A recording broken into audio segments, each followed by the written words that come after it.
Good evening and salutations, my Days of Our Lives fans. Okay, so we'll start off with EJ and Kayla, right? Kayla's on the phone with her brother, Bo. And EJ comes in there to pretty much act like a dick. Um, yeah, that's pretty much what he came in there to do in the beginning, right? He's like, oh, you're sitting there making a personal calls and this, that, and the third. But then he's like, oh, you know, I'm the boss of this hospital and I don't have an office. And Kay was like, oh, well, I think we can, clean out the broom closet or whatever. And at this point, he's like, how about I just take your office? So between that, the different budget cuts and everything like that he's doing, Kayla has pretty much just had enough. And she's like, if you keep doing this, I'm just going to quit. I'm just going to just be done with this whole hospital because I don't need to sit there and deal with your pompous ass.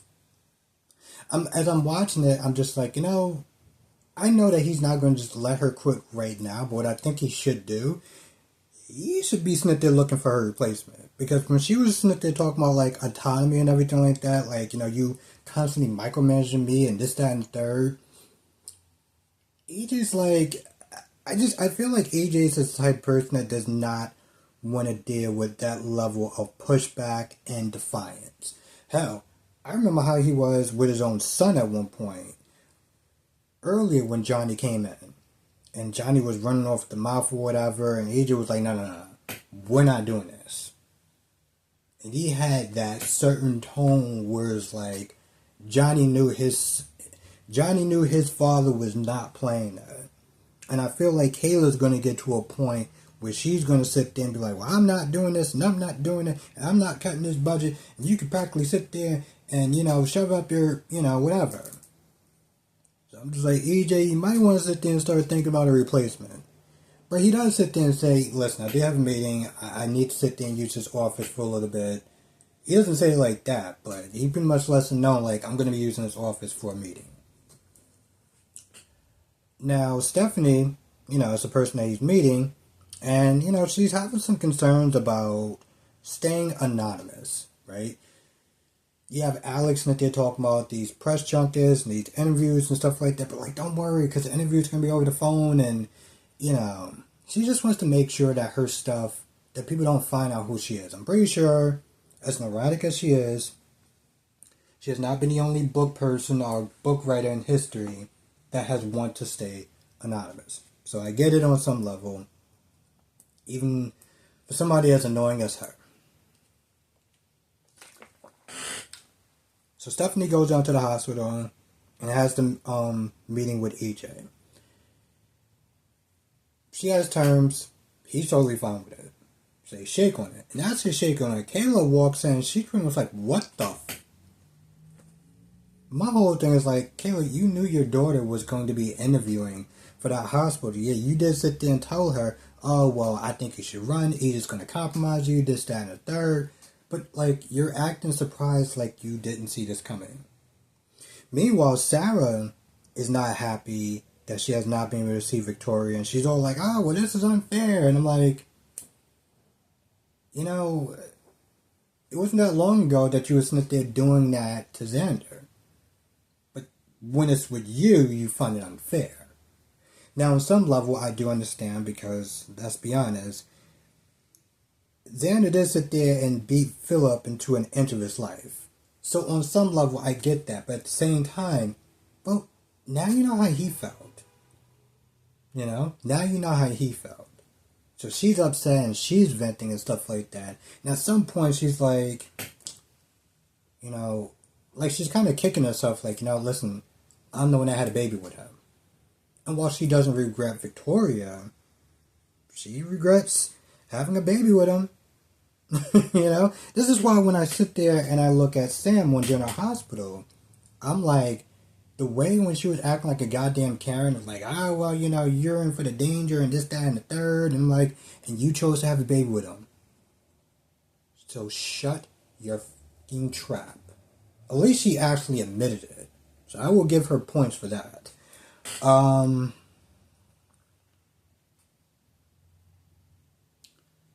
so Melinda is coaching Sophia on this lie.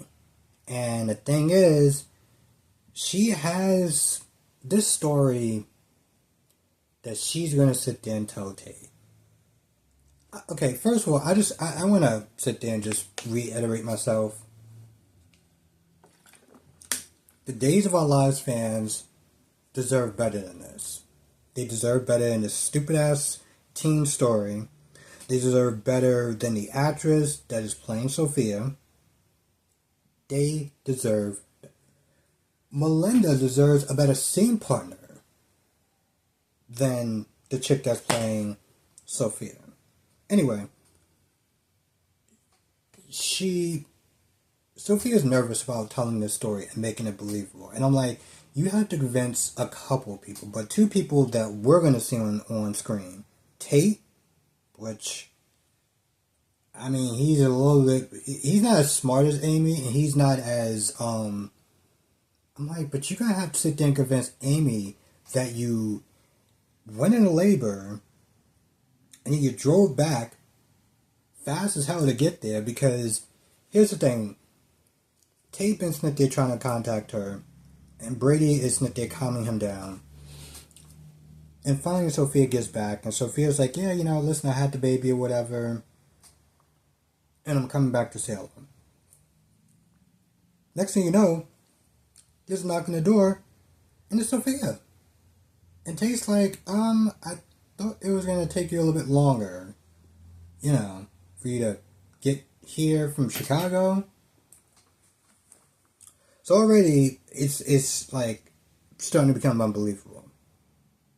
And, she's nervous, and Melinda's like, hey, listen, you got this or whatever. I coached you on this. We practiced and everything like that. But the thing is, Melinda's not going to be there when you have to explain this to Tate and your mother. And you know damn well how much of a force of nature Amy is. This is so not going to work. Like, this is really not going to work. And the way that she talks, it's like there's a level of just not being sure at anything that she says. So this is going to be laughable at best. The sad thing is that, so you go to Tate and Brady, and his emotions is running wild. Brady's there to sit there and help him and kind of calm him down and give him guidance and support and everything. And the problem is, when I'm watching this scene, I just find myself just not caring at all. Because I don't care about Tate. And I should care about Tate. I should at very least care about the fact that, listen, it's a hard decision. He's feeling emotional. But, he's doing what he has to do. But I don't care. Because I've never cared about Tate. And, when he's not with scenes with Doug, which Doug is a loser, he just comes across as so fucking whiny. And I think that's another reason why it just took me out of the whole damn scene. What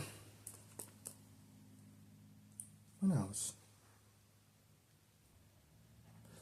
There's a point where EJ runs into Leo and tries to blackmail him. But he decides not to do it. And, he's like, no, listen, I'm not doing it. I want no parts of it. It's just not going to happen. So, yeah. And then he goes and he tells Javi, like, EJ tried to, bribe me, and I wasn't about that life. And, Javi's proud of him because, yeah, the old Leo would have done that. But in all reality, I was like, the fact that you sat there and tried to do that, like, if you would have got caught, if Leo would sit there and turn you on, which he's not going to do, because you put the fear of God in him, just with his presence alone, but, like, if you would have got caught, you would have wound up screwing up your son's case. And I feel like it's one of those things where it's like, you are going to screw up your son's case, if we're going to be honest. Because if you are setting up Chanel, as much as I don't like Chanel, you're setting her up. He's going to find out. He's going to pretty much disown you. If you thought he was pissed off before, oof, wait, just wait. And he's going to do it all for nothing, because if it's little Rachel, like people are saying, then it's not going to really matter. I don't know. I feel like there's more to this, but like I said, the episode wasn't really that great.